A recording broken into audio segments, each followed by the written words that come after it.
Hello everybody, David Shuster here. There are new calls for the Democratic Party to make some dramatic changes. What started after the November election losses as a trickle of frustrations has become a fire hose. And now one of America's most powerful union bosses, Teamsters President Sean O'Brien, is calling for an immediate and sweeping shakeup in Democratic Party leadership. They've got a lot of soul searching to do. And look, I said this earlier today in another interview that, the Democrat Party needs to take a look in the mirror and say, maybe Chuck Schumer's time is over. Maybe Dianne Pelosi's time is over. Let's figure out who's going to be the best for the party. And look, as an organization, we're always looking at how do we lead this organization better than we found it. I think that needs to be the focus. Look, we all have pensions for a reason. That's to use them and retire and enjoy your life.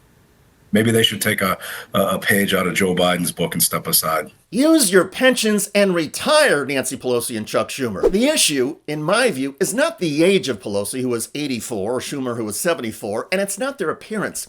The problem, according to many rank-and-file Democrats, is that the party leadership has ideas that are old or that seem to be a continuation of the status quo. Yes, Democratic leaders have talked about raising the minimum wage, closing the wealth gap, and expanding health care, but nothing dramatic has been done in 16 years. There hasn't been a serious legislative proposal or campaign for something big and ambitious like Medicare for all. Bernie Sanders is the only one who ever talks about it, and he is stifled by fellow Democrats. The minimum wage of $7.25 an hour has been stuck there for 15 years. And for all of the talk about making the wealthy and rich pay their share, Democratic leaders seem more worried about going against their Wall Street campaign donors than in taxing them. So the result is a Democratic Party that only seems to stand for protecting the progress that's already been made and taking incremental steps forward or changes at the margins. Here's an example. During the 2024 presidential campaign, Kamala Harris proposed expanding the business startup tax breaks from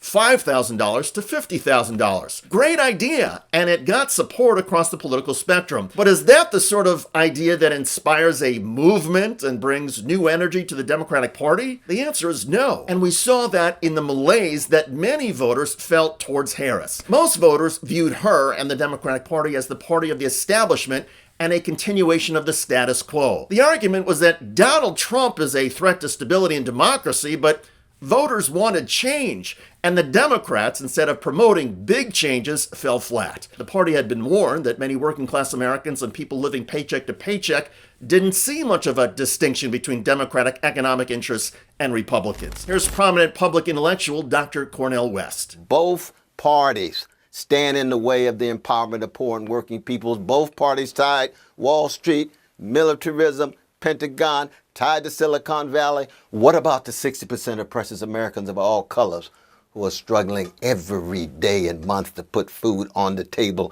and are hardly doing it, while the 1% is simply tied to their quests for the luxurious life?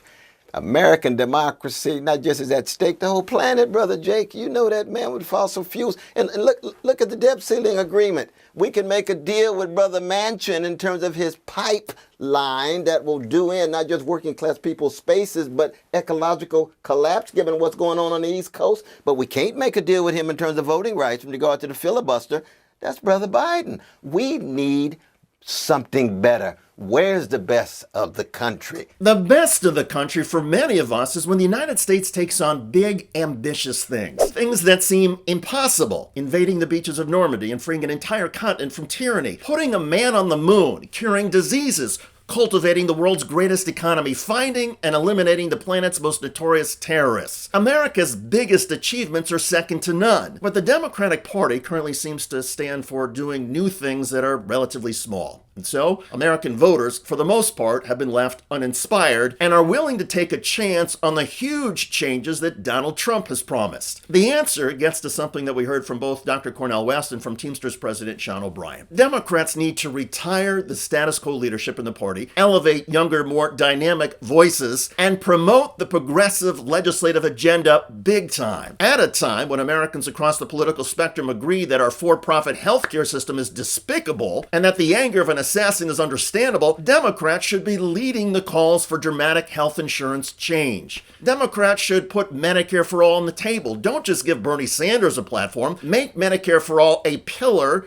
of what the Democratic Party stands for, introduce legislation, make it a daily topic of discussion and debate, and reclaim the Democratic Party's mantle as the party that wants to make life better for all Americans, not just the wealthiest few. And by the way, polls show that more than 65% of Americans support universal health care. Even a majority of Republicans support Medicare for all. So embracing it is not a huge political risk. It just risks turning off some of the Democratic Party's mega donors from the health care insurance industry. But the Democratic Party has to make a choice. Continue being beholden to rich and powerful corporate interests and keep losing ordinary Americans, or stand for things that are inspiring and dramatic, create a new enthusiastic political movement, and reinvigorate the Democratic Party. In my view, the choice is easy and clear, but the political establishment in America is tough to dislodge. And there are some Democrats who will privately tell you they would rather have Donald Trump in the White House than lose the Democratic Party mega donors. Money talks, and it is hard to defeat. But Democratic Party election defeats will keep coming, and so much progress that's been made in recent decades will be lost if the Democratic Party does not change. I'm David Shuster.